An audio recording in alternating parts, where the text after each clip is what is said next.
I'm on Instagram. Check that too. Okay. Instagram. Let me check. All right. Okay. You're good. All right.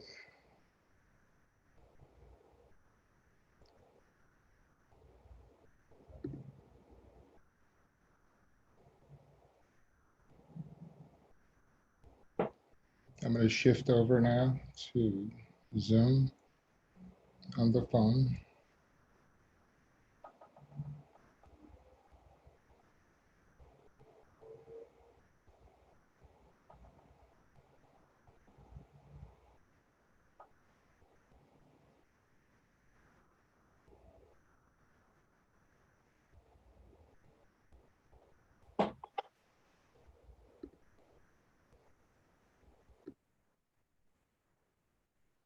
How are we doing? Are you live on YouTube? Okay, I see. Okay, how's the audio video? I see my friends on here. Hi, Kelly. What stocks do you recommend? Well, we're not talking about stocks today, remember? We're talking about buying a home. Let's see. Hi, Alice. Hi, Kristen.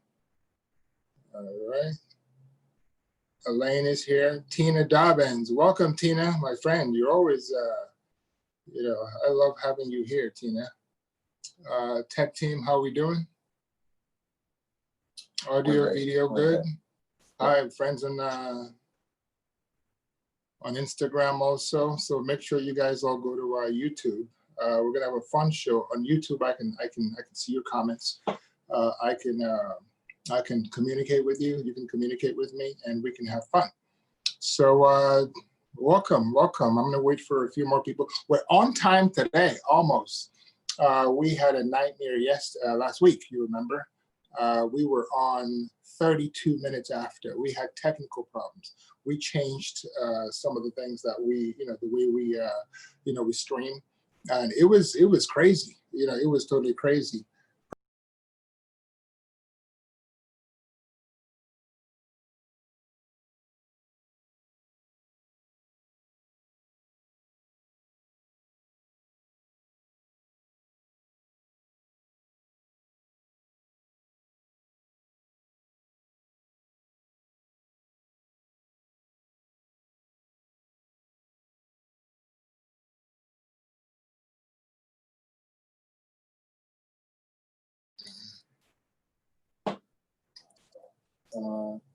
Okay, we back?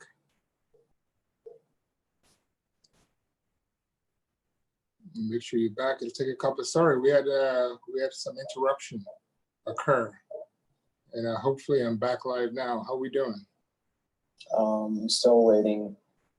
Okay, I went dark for a minute, and I'm back.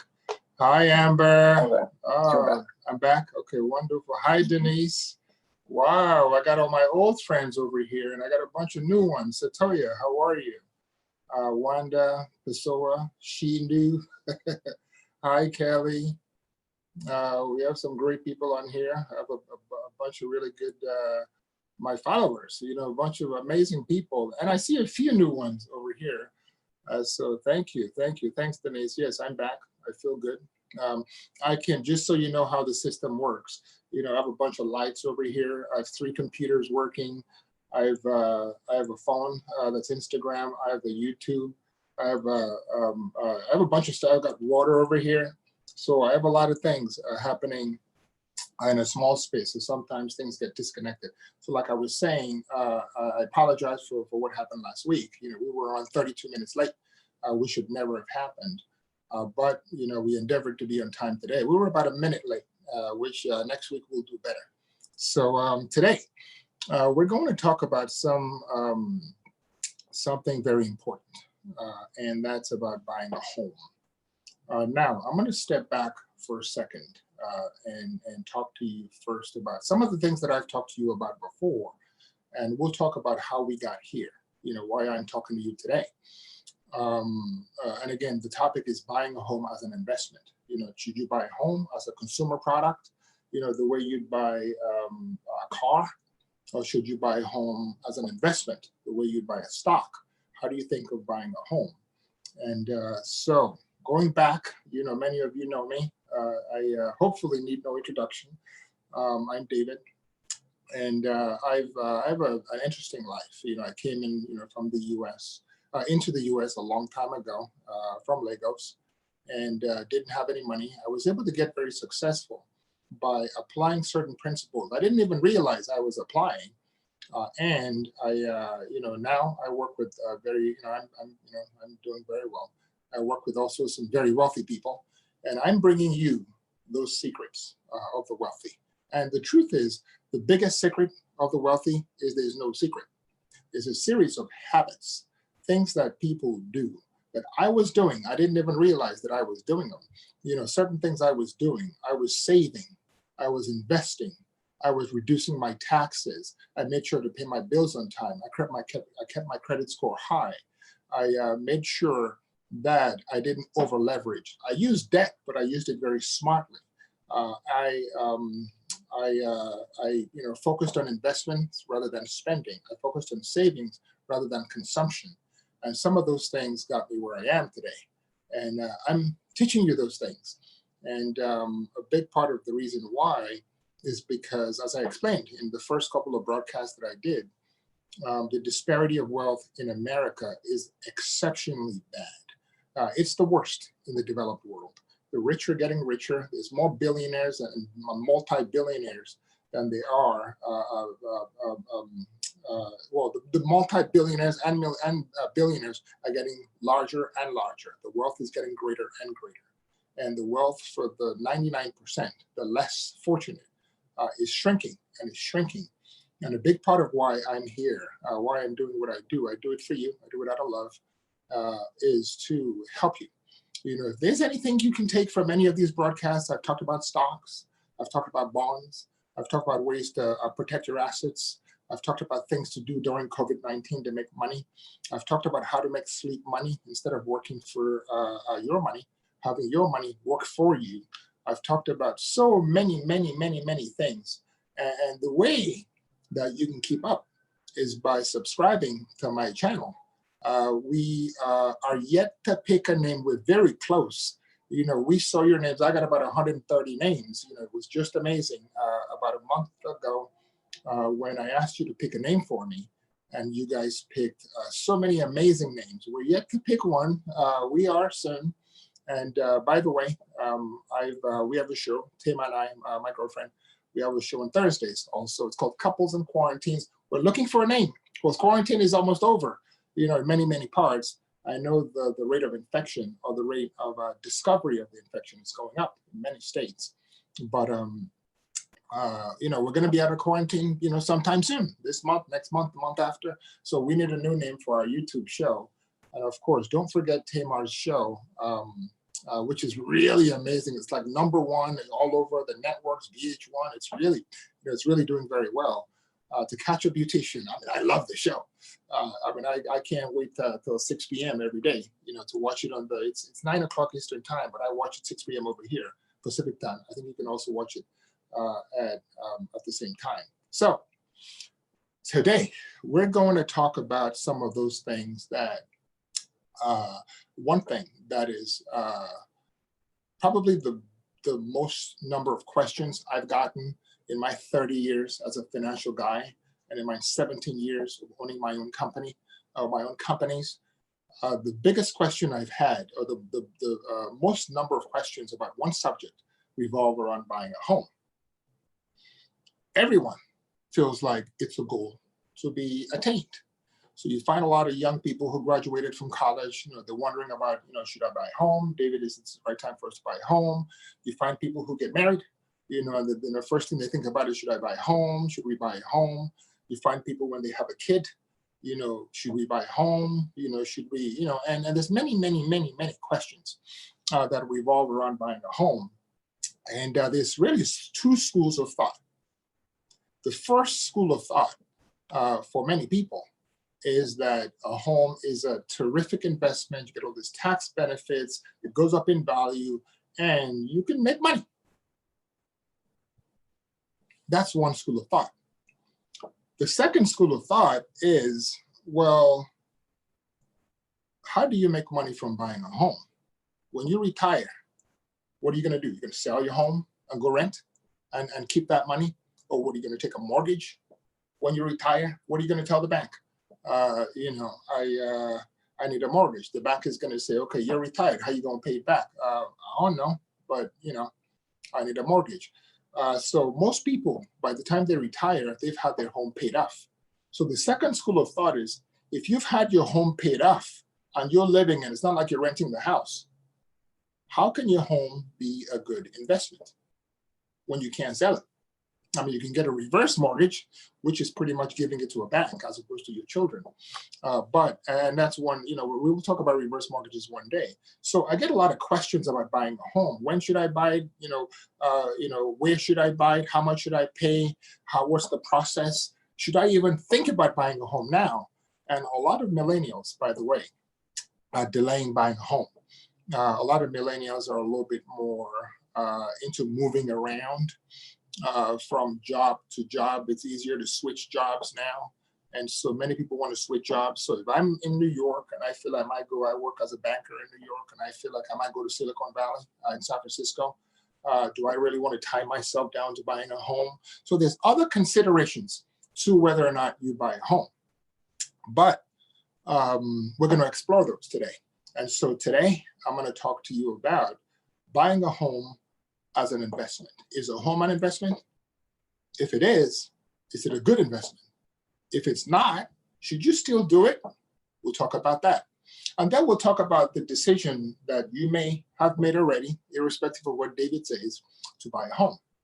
If you have decided to buy a home, from a financial perspective, I'm a finance guy, from a financial perspective, I'll give you an idea of the things that you should be doing today. If you've made up your mind to buy, the things you should be doing to make sure you buy the right type of home, at the right type of price, and the right type of area, and you get the right type of loan. If you're not independently wealthy and have enough cash to buy it, outright. Some of y'all might have all that money to, pay 100% of the purchase price. Most people can't. Most people have to borrow. And that's actually one of the things that separates the developed world from the emerging markets, the underdeveloped, or less developed countries.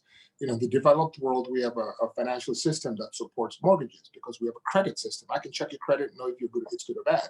In the developed world, many parts of Africa and Latin America and Asia, many people still use cash. So I remember a time I was talking to a friend of mine in Lagos, and he was going to buy a house, and he had briefcases of cash, and it's like, if you have to save all that money before you buy a house, most people would never buy a house. So let's jump in. I'm going to leave a lot of time for questions. I'm hoping to. Sometimes, I get so many questions, and I feel like I don't often get the chance to answer a lot of them. So I want to answer your questions. So we have our technical team. That's Alex over here. Hi, Alex. He's, we have all these systems. So he's on one of those systems looking in, from a little box.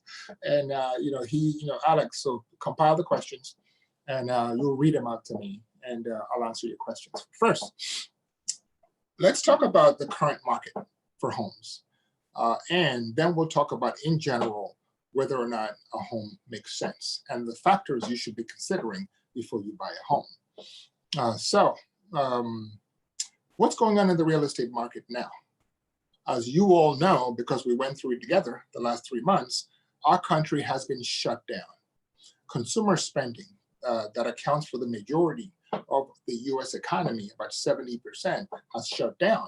People stopped going to restaurants, people stopped going to amusement parks, stopped taking cruises, people stopped buying houses and cars. So people stopped spending. And one of the things people spend money on is a house. So guess what happened? How during COVID-19 are you expected to go in and do an open house with 30 other people walking around and all that COVID stuff floating around? So things pretty much shut down. And the numbers are, so home purchases, along with every other consumer product, basically apart from food and maybe toilet tissue paper, and maybe water, pretty much went down. And people, kind of, stopped, they slowed down. As a matter of fact, the numbers went down 9.3% in May, the number of homes that were sold.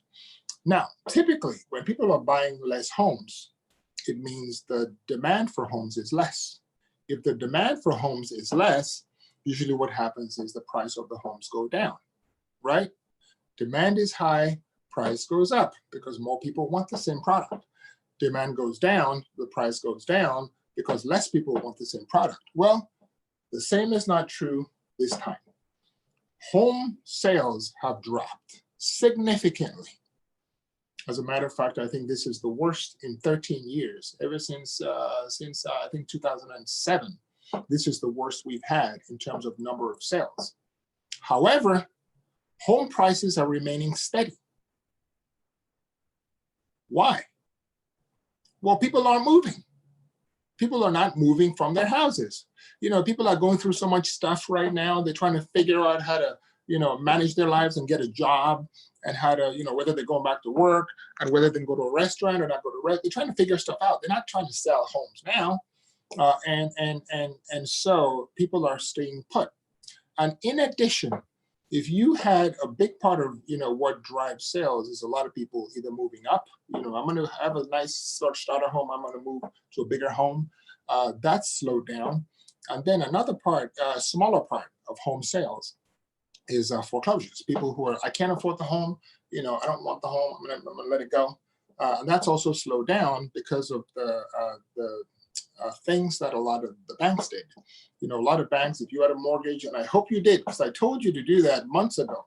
I hope you called your lender and you told your lender that, if you needed it, that you needed a break, and they'll give you about 3 months. And if you need more, they'll usually give you 3 more months.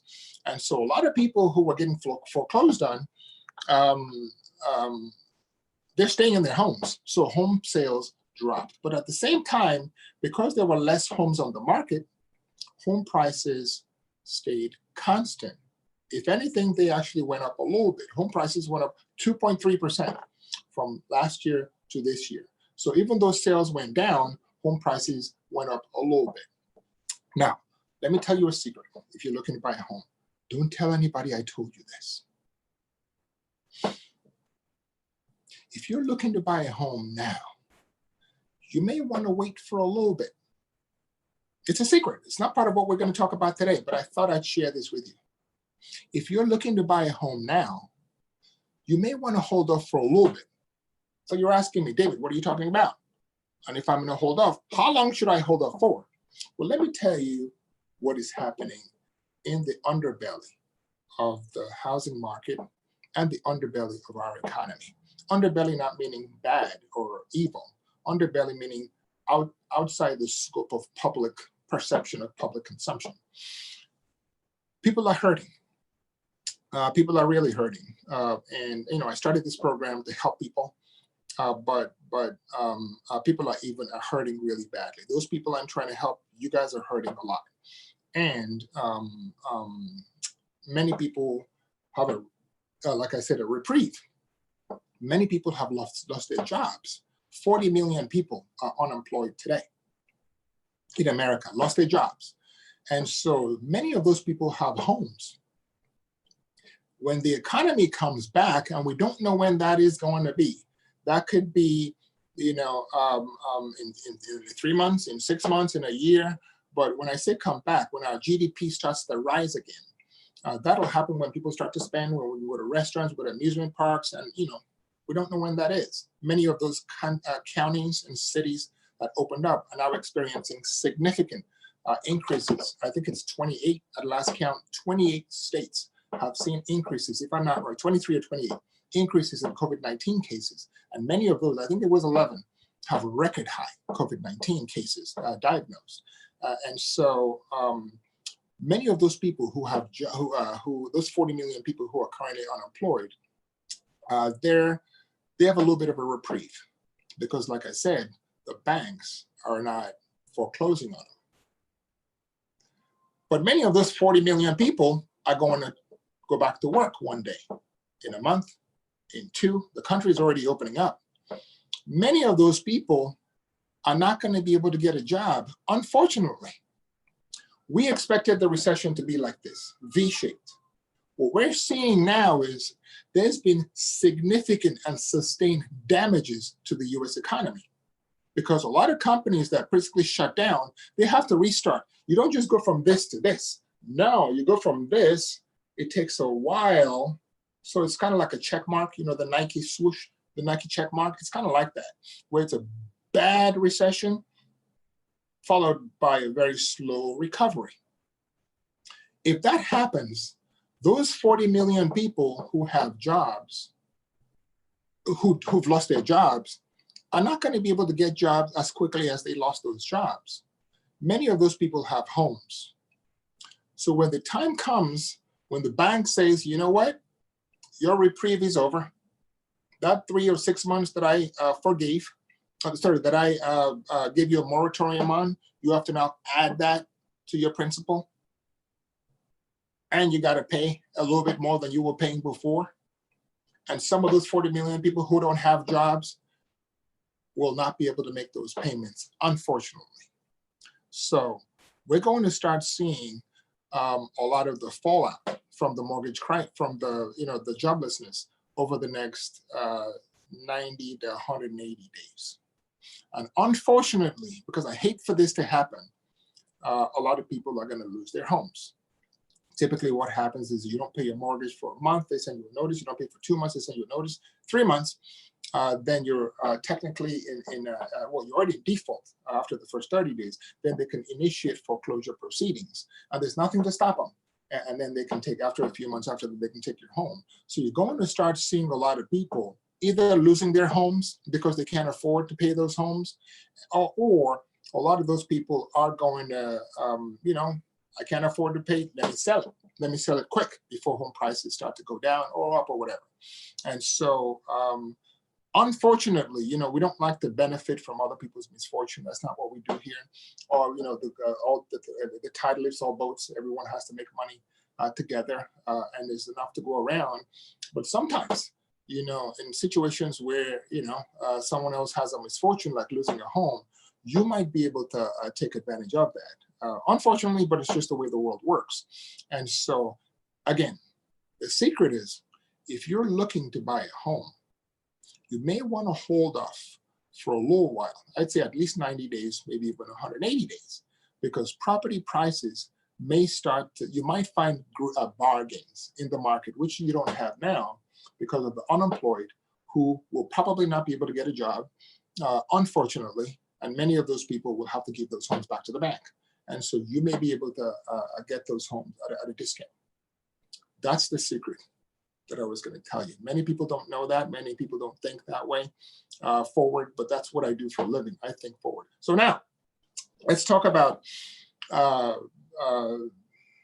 whether or not you should buy a home as an investment. Think about this. What is the option to buying a home? You got to live somewhere, right? So if you don't buy a home, you're renting. So the decision point is, should I buy a home or should I rent? Should I keep renting? So let's talk about the benefits first of renting, and then the benefits of buying a home. And then we'll talk about a home as an investment and whether or not it's better than other investment opportunities. And then we'll talk about the process of buying a home, the financial process of buying a home. And I'll give you a few strategies that could save you money on the mortgage and also could help you avoid things like private mortgage insurance and all those things. And I'll give you some tips, as I always do, as I just did, about, waiting a little bit to buy a home. So why would you want to rent? Why would you want to rent versus buy? Why would anybody think, you know what? I like renting. Renting is better. Why would that decision ever be made? Of course, if you can't afford to buy, you just graduated from school, you got $65,000 in student debt, you make $50,000 and your expenses are more than your income, you can't afford a home. You just can't. We're not talking about those. We're talking about people who have cash flow. They have the ability, but does it make any sense? Well, the one thing you always want to think about one advantage that renting has over buying a home is your expenses are predictable, which means when you write that check for $500 your rent, or $1,000 your rent, or $1,500, whatever it is you're paying for rent, when you write that check, that's it. That's your only expense. If the refrigerator, if the cupboard breaks, they come fix it. If the light fixture, shatters, the landlord comes fix it. If the water in the tub, doesn't leak, doesn't drain, the landlord fixes it.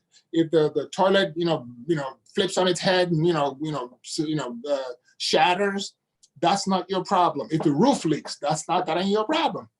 Your expenses are controllable and they're predictable. So if you're in a job where you earn a fixed income and you are looking for predictability, or in a situation where your income is variable, renting, at least for a while, may be the best option for you. A variable meaning sometimes you make this little, sometimes you make that, sometimes you make this little, sometimes you make that. Renting might be best because then you have at least a predictable amount of expenses, because you don't want a situation where your income goes down in that month and you got to fix the roof. The roof is leaking, but you don't have enough money because your income is variable. And we'll talk about ways to deal with that in a second. That's called an emergency fund. So predictable monthly expenses is the number one reason why you wouldn't buy a house, you would rent. Mobility. For many young people, and I'm talking to a lot of young people here, many of you are young people, which means in your 20s, your 30s, your 40s, when you start hitting the 50s like me, and the 60s and 70s, that's when you're getting old. I'm getting old too. But mobility. For many young people who've just started a career, just gotten married, you never know where you're going to end up. You may get a great job offer. You may be in Los Angeles, you might have a great job offer in Orange County. You might be in Fort Worth and get a terrific job offer in Dallas. You may be in Miami and get the job of your dreams in Fort Lauderdale. What are you going to do? Well, if you feel that there's a chance that you might move, whether it's for your job, whether it's for better schools for the kids, whether it's for any number of factors, mobility, then buying a home is not a good alternative. Renting is the better alternative. So those are the two things. Those are the two reasons why you would consider renting than buying. Well, let's talk about buying a home. What does that even mean? Like, what do you get? What's the purpose of buying a home? Many people, when I came to the US, one of the things people talked about was, you want to achieve the American dream. What's the American dream? You buy a home, you got a white picket fence, you got 2 kids, you have a dog, and you have a nice school district, and you go to dinner once in a while. The American dream. The American dream is tied very closely to buying a home. What is the advantage to buying a home versus renting? Well, there's a few. One of those is the ability to build equity. What does that mean? Well, when you put in your money into an investment like a home, and the price of the home goes up, say you buy a home for $500,000, and I'm going to use that number because it's a nice round number. But just as an FYI, the median home price in the US is $284,000. It's $284,600. That's the median income. So in places like in California, Los Angeles, I think the average home price is 900 and something thousand. The average home price in Fort Worth, Texas is 270,000. So there's a big gap. And so, but the median, that's the difference between the highest, you go from the highest to the lowest, and you meet in the middle. That's called the median. That's usually a better way to judge as opposed to average. The median is $284,600. But then you buy a home, right, for $500,000. The home goes up by 3 or 4%. By the way, homes don't go up by 10 or 20% per year, or 25%. In a bull market, sometimes they will. In general, homes over the last 60 years have gone up on average of about 3%. Not a lot, but you can make more because you're borrowing. So and I'll talk about borrowing, called leverage, in a little bit. You're borrowing, so it heightens your return. Home prices don't go up that much. in general. I mean, there's certain parts like the coast, like New York, like LA, where they have higher rates of, but those are the coasts. Miami, in the middle belt, in the southeast, and the majority of where a lot of Americans are, home prices don't rise by 8 or 9 or 10 or 12%. It's usually about 3% per year. And so you buy a home for $500,000. That home goes up by 3 or 4 or 5 or 6%, right? It goes up to 200, 525,000, 530,000. Who gets that $30,000 extra in, home gain? It comes to you. And then it goes up the next year to 580,000. You bought the house for 500, now it's worth 580. Who does that money come to? It comes to you. So the first advantage to buying a home is you're building equity that's yours, that you can use. The equity is money. We call it equity because it's an ownership interest in an entity, but it's money. It's money that is yours. So by buying a home, you're building equity. That's number one. However, you can do the same thing in stocks, right? You can buy a stock. That's equity. You can buy a stock of Apple. And buying a stock of Apple is equity in Apple. So the same way you buy a home, you can buy a stock. So because you're building equity doesn't mean that's the reason why you should buy a home. You can get that with a stock. The second reason is leverage. And leverage is a magical word that I love. Many people, on financial TV and financial radio, they tell you, go debt free. Debt is bad. Don't get debt. Debt is not good. Debt is bad. That's not true. That's not true. By the way, just so you know, what I'm doing over here is I'm giving you, I'm not, recommending stuff. I don't recommend stocks. I don't recommend bonds on here. That's what I do for a living. I get paid separately for that. And I don't, we're not accepting clients. So it's not like I want people to be my clients. But what I'm doing is really teaching and helping people understand certain, things about financing. And so if I mention companies or specific advice, that's not my intent. My intent is to arm you with the knowledge. So you can go do your own research. You can go talk to your financial advisor. You can talk to your own accountant. So please, your circumstance may be different than the other people. Because I say things like buy a home or don't buy a home, it may or may not apply to you. So let's go back. Leverage. I love leverage, right? Leverage, like many of the financial people say, don't use leverage. I like leverage a lot. But there's a certain type of leverage that's good. There's a certain type of leverage that's not so good. Whatever leverage is good is leverage that usually tax deductible, that helps you with your taxes. Things like mortgage. There's other leverage that's debt. When I say leverage, I mean debt. There's other debt that's very bad, either because you can't extinguish that debt in bankruptcy, like student loans and IRS debt, or because the interest rates on that debt are not tax deductible and are very high, like credit card debt.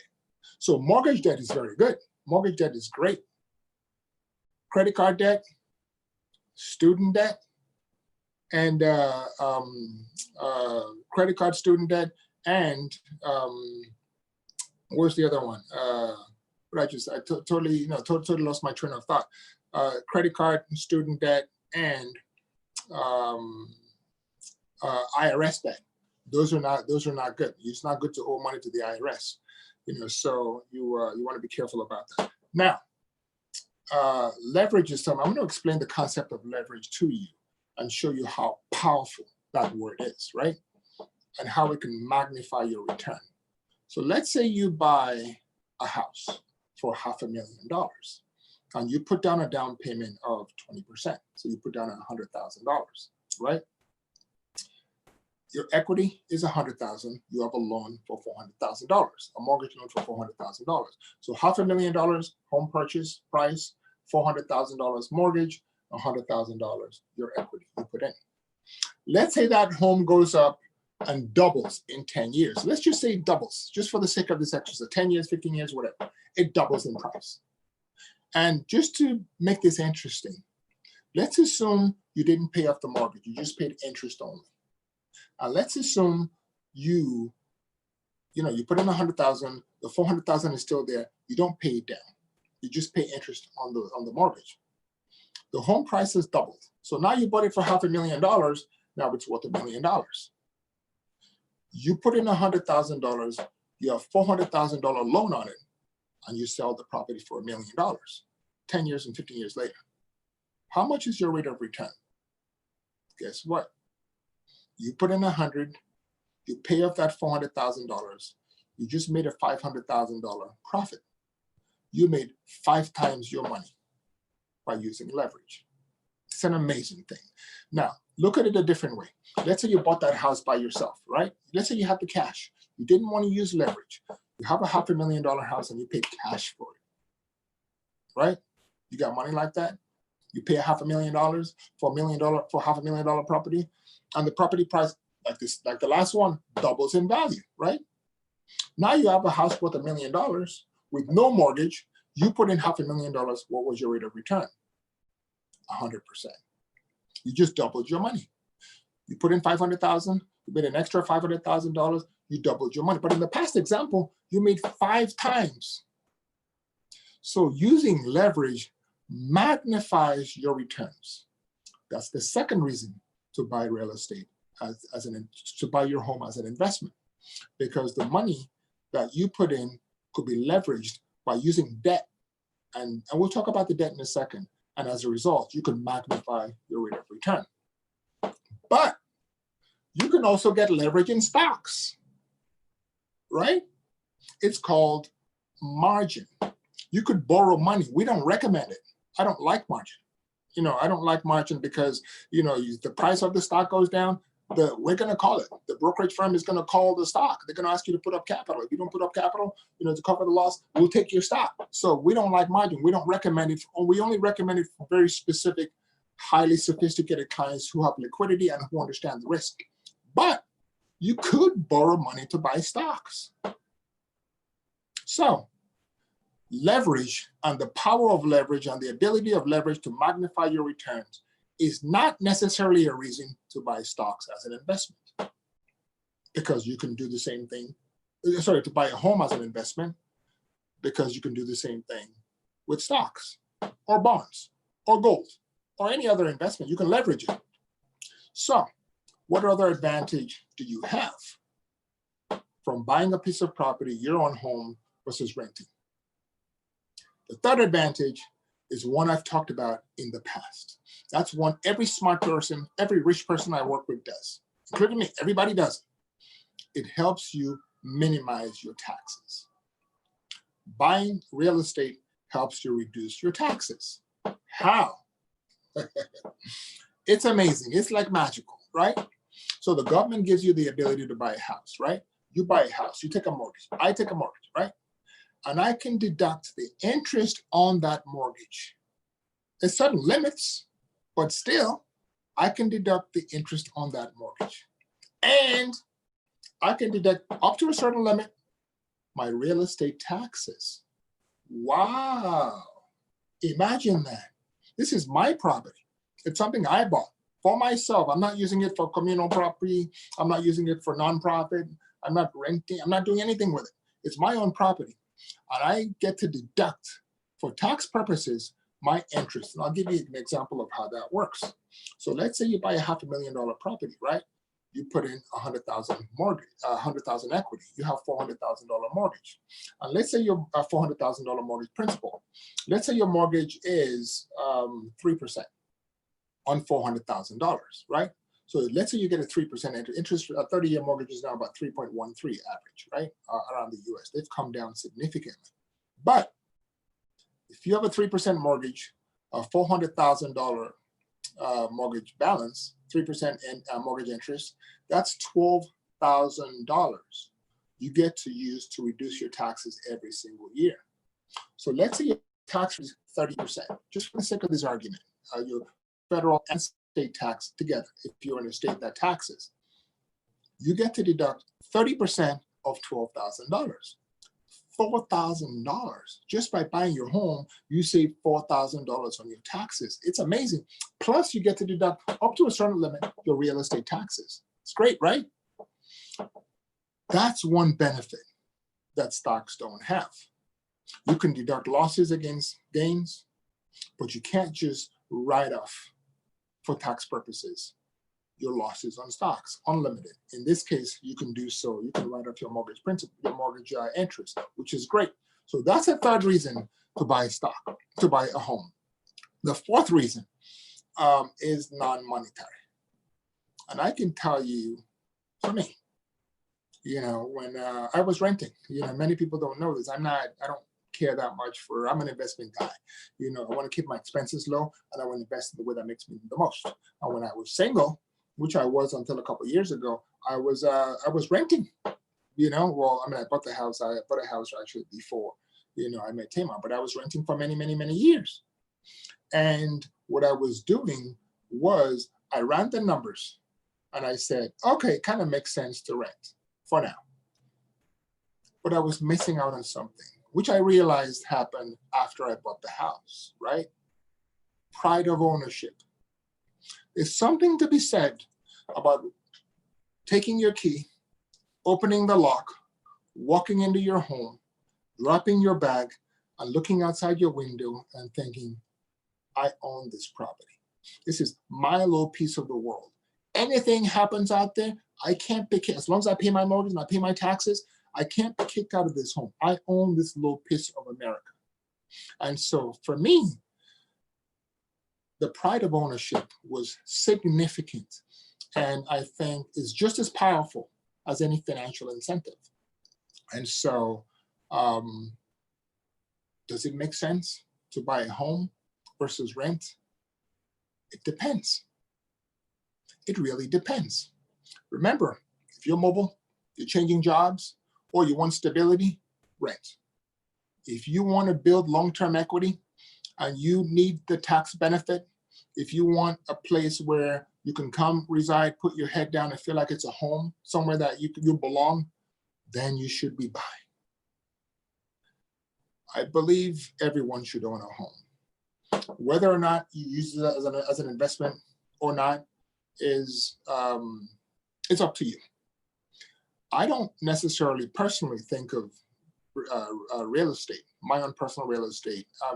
Investment property is different. I don't necessarily think of it as an investment. And the reason why is because of what I said before. When I stopped working, I decided to retire. I've paid off my mortgage. I'm not going to sell the house and I'm not going to leverage. I'm not going to take on debt to live. I have to have enough money to make sure I don't have to take a loan on my property after I retire. So if I can't monetize meaning take cash out. If I can't or I don't want to take cash out of my house when I retire, I don't think of real estate as your personal real estate as an investment. I think of it as an asset that has certain significant investment values and qualities that could help you save taxes. In certain states, you protect your assets from creditors. In certain places, it could grow, give you equity and all those things and all those benefits. But can you compare it to a stock? Can you compare it to a bond? Can you compare it to gold? Not really. I can sell a stock like this. If I need liquidity, stocks are going down, stocks are going down, I want to buy. I like to buy when things go down. So stocks are going down, I want to buy. I can't just buy. I have to go through the escrow process in a home. With a stock, I can buy in a second or in 2 seconds. When it's going up, if I want to sell because I think it's too expensive with a home, that takes months. With a stock, I can do it anytime.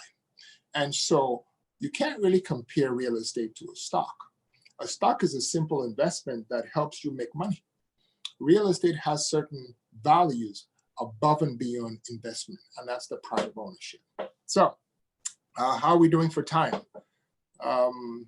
We have a little bit of time. Okay. So what I'm going to do is we have a few minutes more. I'm going to kind of walk you through the process of buying a home. I figured I would do this after I talked to you about investment. If we had enough time, I'll walk you through and I'll be a little quick. I'd like to spend some more time on them, but we don't have a lot of time. So I'm going to walk you through the steps to buying a home. So let's say you've decided, based upon our conversation today, you've decided I want to buy a home. What is the first step? Well, the first step is you want to figure out how much home you can afford. How much can you afford? You make money, right? You have a little excess cash flow which could be used towards a home. How much home can you afford? Well, here's how you find that out. And there's a lot of financial tools. You go to bankrate.com. There's a lot of tools on there where you can go do this calculation, right? In general, most people get a mortgage, right?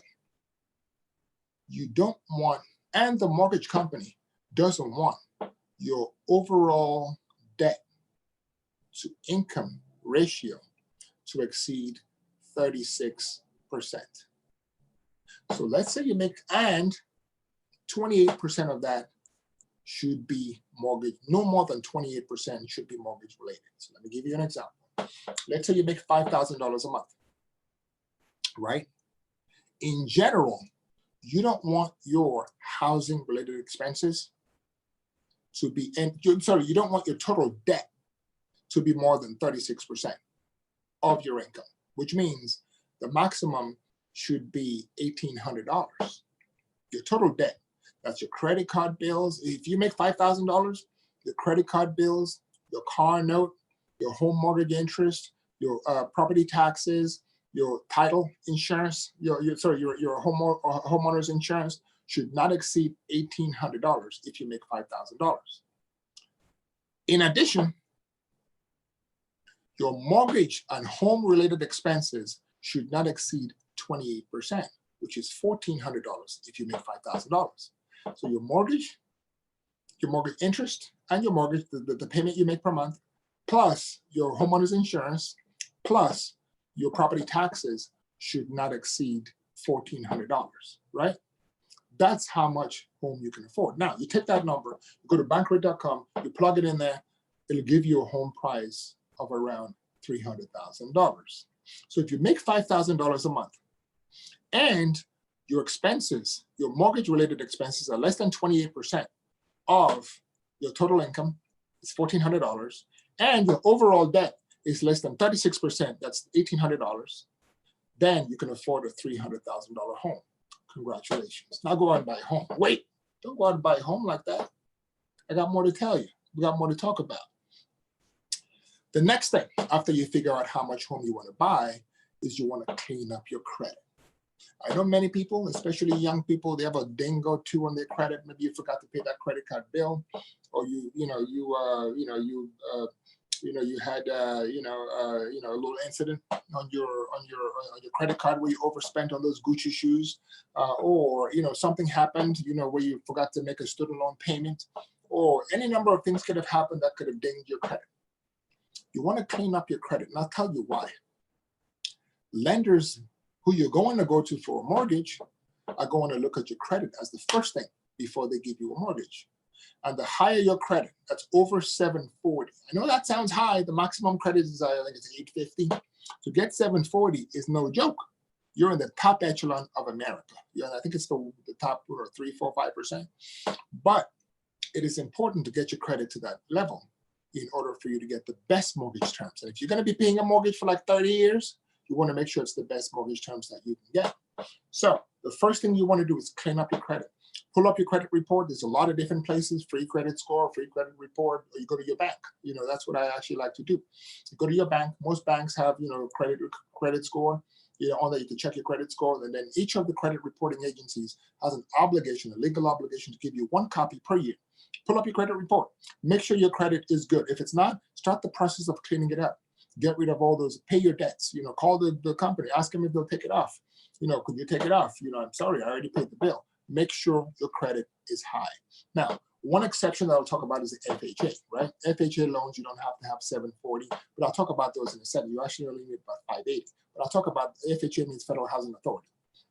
So that's the second thing you do. The first thing you want to do is you want to make sure you calculate how much home you can afford. The next thing you want to do is you want to make sure you clean up your credit. The third thing you want to do, I hope you've been doing this because we've been talking about it, is to save. You want to save, save, save, save, save. Save for your down payment. I like you to save at least 20% so you don't have to pay that terrible 2% mortgage PMI, mortgage insurance, which the bank makes you pay. Save for your closing costs. That could be as high as 2 to 5%. You got to pay for appraisals. You got to pay for inspection. You got to pay for credit reporting. You got to pay for title. You got to pay for all those things. There's a lot of fees involved with buying a house. Save for your furniture, right? You need to buy furniture. You need landscape. You need all these amazing things. Save for a rainy day. You need money in an emergency fund just in case your roof falls. Remember, there's no landlord now. You're the landlord. If your roof caves in, the landscaping needs work. The hardwood floor is broken. The wall has the wall found. Whatever you need to save. That's the third thing. You need to save money to make sure you have enough to cover you. Then you need to get pre-approved. Don't just go looking for a home, right? As a matter of fact, if you're buying a home of a certain value, in the millions, that is, many of the owners or the lender, the homeowners who are selling will require you to get pre-approved first, and they want to see the letter. But irrespective, even if you're buying a smaller home, make sure to get pre-approved, just so you have a good idea of what you can afford, right? And then, or what what the bank will let you afford. Let's put it that way. What I like to do when you get pre-approved, shop around. When I got my own mortgage, I went to 10 people, 10 lenders. I went to 10 lenders. I went to Bank of America, I went to Wells Fargo, I went to Quicken, I went to Credit Union, I went to 10 different lenders. I played people, I went to mortgage broker, I played people, I played the mortgage, legally, I negotiated. I played one against the other. Hey, look, I got 3.5%. What are you gonna? I got 3.4%. I got 3.3%. Are you gonna match it? I played that game, which is a negotiation game. And so shop around. When I say shop around, you don't have to go to 10. Many of you don't have the time. I'm a financial guy, and I was gonna get the cheapest mortgage I could at the time. But this shopping around, there's certain categories you want to look to. I say 4 categories, right, of people you should shop your mortgage to. The first is your credit union. If you have a credit union, like if you're a teacher, you have a credit union. If you're working in a bank, you have a credit. If you're a laborer, if you're a plumber, you have a credit union. Go to your credit union. The credit unions are owned by their members. So because of the fact that they don't have to pay out huge amounts of dividends and profits, they usually take that profit and they use it to reduce your loan. So credit unions are a good place to start. Go to a major bank. Go to a bank like JP Morgan, because you can get a loan. Now, those banks are so big, the cost of their capital is so cheap. Plus, they're taking in all this money. You remember interest rates are very low? They're taking in all these millions and billions of dollars in savings from people. They're paying us almost nothing. All the banks are paying 0.02% in interest. So they're paying so little, they're able, because they have all these cheap deposits, they're potentially able to give you a better mortgage rate, a lower mortgage rate. Online, don't forget about the online banks, right? There's some amazing online banks there. There's Quicken loans. There's so many different loans you can go to. Don't forget about online banks. Those people don't have offices. They don't have a lot of salespeople. They're computerized, computer systems, right? And they have a few people on the phones. So their expenses are low because they don't have all those big, shiny, high-rise offices downtown somewhere. So the expenses are low, so they might be able to offer you a better deal. And finally, so remember, you're going to credit union, remember you're going to a major bank, remember you're going to an online bank, shop with a mortgage broker. Go to a mortgage broker, ask your friend who a good mortgage broker is, who they used for their last mortgage, and tell them you're looking for a mortgage and you want him to shop it around. Usually he will shop it around with mid-level banks. So you get access to all these mid-level banks. Shop around. 4 different categories, and I'm sure you'll get a great rate. Now, what kind of rate should you get? What kind of mortgage rate should you get? There's different types of mortgage rates out there, right? That you should be aware of. And the one you get depends really on your situation. The first and the most popular is the fixed rate. You're going to make a fixed payment every year for the length of the mortgage. And so I'll give you an example. You're buying a $500,000 home, you put down $100,000, and you have a $400,000 mortgage. Your payment is, let's just call it, I don't know, $1,200 a month, right? So if you're going to pay $1,200 a month, the principal itself might be, the interest itself is about $1,000. The principal is about $200. You're going to pay that same $1,200 for the entire length of that fixed period. That's what it means.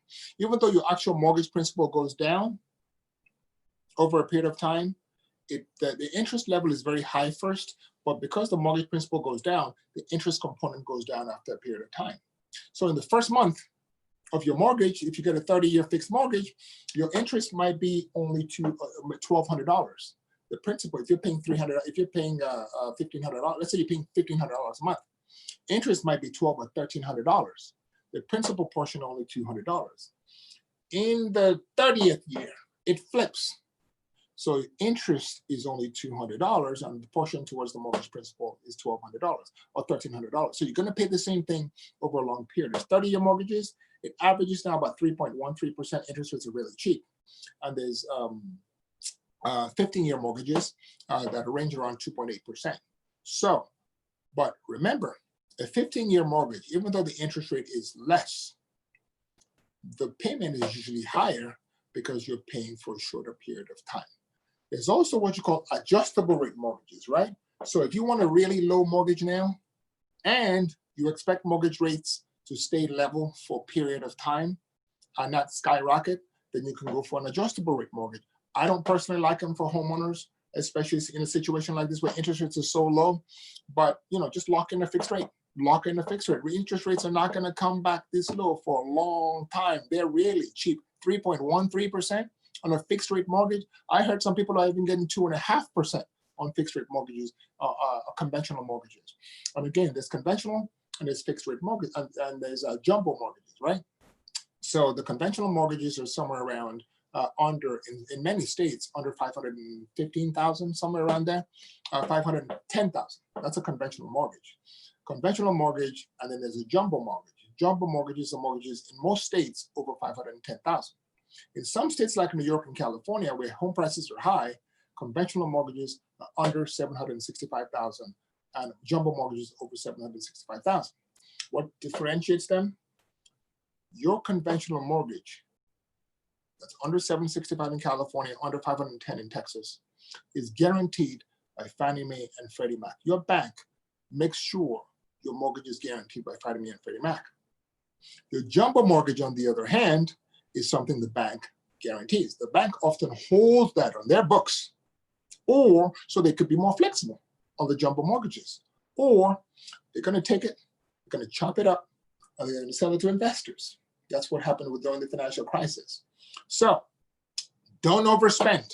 These are the tools. So you remember where all the tools I'm giving you, how much, figure out how much you can afford, save, clean up your credit, get pre-approved, don't overspend. Be very, very careful about, someone is, don't overspend, right? Do not overspend on property. You want to buy a $400,000 house, stay within that budget. I always say, I always would love when a client of mine or an investor buys a property, the cheapest property in the best neighborhood. You want to be the cheapest property. Why? You don't want to be the most expensive property in the neighborhood because your property price has nowhere to go. Remember, to get the price of a home, the market value, they do comparable. They compare the properties in an area on a street. So if your house is the most expensive, by default, the average is lower than your house. If you buy one that's lower in the neighborhood, guess what? The average is higher. So always try to underspend and always try to buy the cheaper houses in the neighborhood versus the most expensive houses in the neighborhood. All right, we've done a lot of talking. I've talked a lot. I have my friends here. Hi, my friends on Instagram. You guys are all still there. I've dozens and dozens, hundreds of people who've come to Instagram. You guys should go to YouTube and make sure to subscribe. Those are my Instagram. Make sure that if it says red, that's not good. Make sure it's gray. And to my friends on YouTube, I love you guys so much. I love my Instagram friends also, and my Facebook friends. But on YouTube, you guys are I can interact with you. Now, Alex, do we have? Can we take one or two questions? We do, yes. Okay, all right, let's go. We got the question. This is my favorite part, by the way. I love to answer questions because I'm imparting knowledge that's important to you. Sometimes, a teacher says things that the student doesn't really want to hear those things, but when the student has questions, it's always the pleasure of the teacher to oblige. So I love your questions. I love interacting with you. So here we go. Yes. So David, you mentioned in order to get a better deal at mortgages, you should shop around a little bit. Now, how do you make sure when shopping around for multiple mortgages, it doesn't ping your credit score? Oh, that's a great question. Now, let me explain what that question is. every time, you know what your credit is. I just told you want to keep your credit up. The best type of credit is when you have credit over 740, then you can get the best mortgage rate, right? Now, if you have mortgage that's less, I didn't talk about, I promised I would, the FHA loans, where they'll give you a mortgage, as long as, you can get a mortgage, as long as you're over 580, you can get to put down 3.5%. You don't have to put down 20%. It's called an FHA loan, Federal Housing Authority. They do that for many, many people.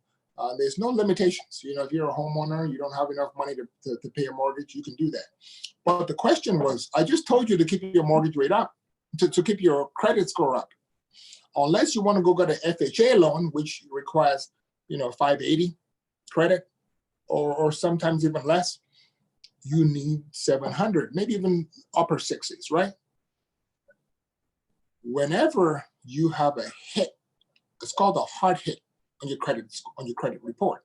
So let's say you apply for a loan, or you apply for a credit card, or you apply for a student debt. There's a ping on your credit that reduces your credit score. So the great question was, if I'm going to go and shop around with all these banks, I'm going to go to a credit union, like I told you, I'm going to go to a money center bank like Wells Fargo or JP Morgan.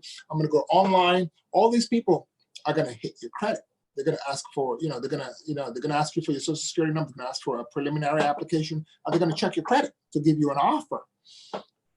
The way you do that, the way you avoid your credit getting hit 4 or 5 times is if you apply for all those credits within 30 days. So let's say I apply today, the 24th of June. Make sure the last one you apply for is within a month, is before 24th of July. If you apply within a month, so you apply with Quicken Loans, then you go to JP Morgan, you go to your mortgage broker, and then you go to the Teachers Credit Union, all 4 of them are going to check your credit. Normally that's like 4 dings that can drop your credit significantly. If you apply within 30 days, if all those people apply within 30 days, then it only applies as 1 hit. But make sure you have your docs in order. They're going to ask for your tax returns for the last 2 or 3 years. They're going to ask for your W-2s or your 1099s. They're going to ask to verify your employment or your human resources. They're going to ask for your financial statements if you're self-employed. They're going to ask for you to fill out a long application, right? So make sure you've done your due diligence. You've gotten all these things ready. So you're not surprised, and then you have to wait for a month or 2 before you ask the IRS to send you a copy of your tax return, and then it's too late, and then they have to ping your credit after 30 days. So make sure you have all the documents ready. You can go online and what documents do I need, and it'll bring up all the documents you need. So make sure you're ready before you apply. To the first one, yes.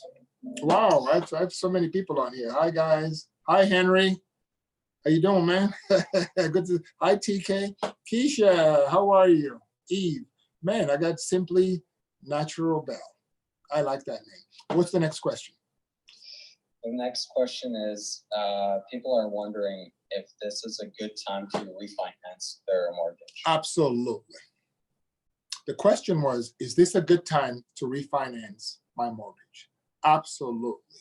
Interest rates have never been this low in my lifetime.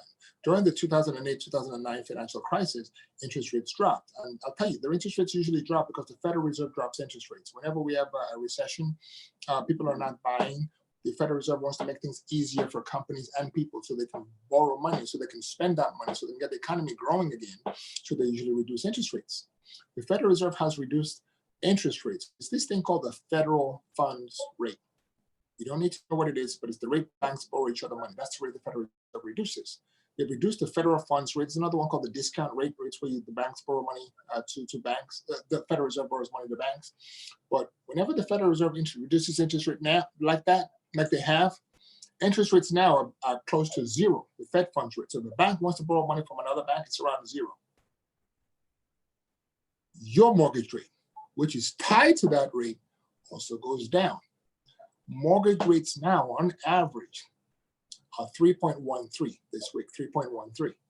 You get one if you don't have great credit for 4, but you have great credit and you do the work and you document your income, you get one for 3 or even less. So, should you refinance now? If you don't refinance now, when are you going to refinance? we're probably not going to have this low mortgage rates for at least another 10 years, maybe even in your generation, maybe even our lifetime. So if you have the opportunity to refinance, please refinance. Make sure it reduces your payment. Make sure the term doesn't go down. The term actually goes, either you can go from 30 to 15. Make sure you don't have to increase your payment. Make sure if you can avoid it, don't pull cash out if you can. Pulling cash out increases your mortgage payment. And unless you want to take that money and you want to invest it in a way that is going to make you more than the debt you're paying on it, don't pull any cash out on your mortgage. You want a situation when you retire, you're debt free when it comes to a mortgage. We'll take one more question or One more question. Yeah. There's so many great questions. Okay. Derek said your session on asset protection has already helped me in a huge way. Thank you, Derek. I appreciate, thank you very much. Variable rate, I aim to please. Variable versus fixed mortgage. I like fixed mortgages. I would recommend now. I don't recommend things a lot because each person has their own situation. The only reason why people get variable mortgages is because they can get a low rate now, so they can pay a lesser interest rate now. But the problem is when interest rates go up as they will, your payments will also go up. So if you can't afford the home now, don't buy a home. I prefer, because the interest rates are so low, my preference now is for you to get a fixed rate mortgage and just keep it in there if you can for 30 years or 15, whatever your circumstances. We'll take one more question there. Sure. What's your take on buying a land for investment purposes? Buying land for investment purposes. Here's the challenge with buying land for investment purposes. I don't love it, but there's reasons why people do it. And you have to have a purpose. You don't just go and buy a piece of land and sit on it. Why? For a couple of reasons. One, the land is a non-producing asset. So you put the asset, you buy a piece of land over there, you're not making rent. If you buy a house, you're getting rent. If you buy a stock, you're getting dividends. If you buy a bond, you're getting interest. You buy a piece of land, it's not producing any income. So that's dead money. I could take that money and invest it in the stock or in a CD. Well, maybe not a CD; those are pretty bad right now. But in a bond, some types of bond, and those are not great right now either. In a stock, how about that? Or in gold, or in real estate, as opposed to buying. And actually, gold doesn't give you income also, but the appreciation is usually faster. The only time I've seen people succeed when they bought land is when they had a reason for buying the land. They didn't intend to buy the land and then sell the land. They intended to buy the land, build on it, and then the overall value goes up. So in general, I'm not a huge fan of buying land for investment purposes. My friends, thank you so much. I think we have the greatest number of people watching over here. I see the subscribe button. We got to reach, we're at almost 4,000. I don't know why we're not at 40,000. The advice I'm giving you, I'm giving it for free, and I'm giving it to help you, and I'm giving it because I believe anyone can do what I did, which is come to the US, work really hard with no money, and make a success of themselves. I'm teaching you the things I did. I'm teaching you the things my wealthy clients do. Share it. Share it with your family. Share it with your friends. Share it with your spouse. Share it with your enemies. God said, love your enemies. Share it. And let people know there's a guy out there who's teaching them how to become one of the 1%. I love you very much. Thank you for coming. I'll see you next week. Bye-bye.